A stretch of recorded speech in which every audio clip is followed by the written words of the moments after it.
Hello guys, welcome back to my channel. यहाँ पे मैं आप सबको शेयर करने वाली हूँ what I eat in a day. तो सबसे पहले मैं 9 बजे ब्रेकफास्ट में खाती हूँ ये स्वीट कॉर्न, मीठा मीठा सा स्वीट कॉर्न। खाने के बाद नहा धो करके स्वीट कॉर्न खाती हूँ। उसके बाद दोपहर के टाइम पे मुझे थोड़ा सा भूख लग जाता है तो मैं यहाँ पे मैंगो कट करके खाती हूँ।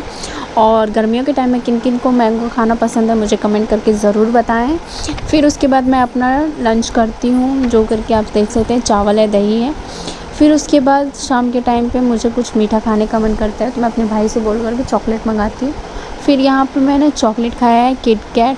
फिर मेरे पापा वाटरमेलन लेके आते हैं तो मैं 7 बजे वाटरमेलन खाती हूँ। और रात के डिनर में आज कुछ स्पेशल सा था, वो था कि लिट्टी चोखा।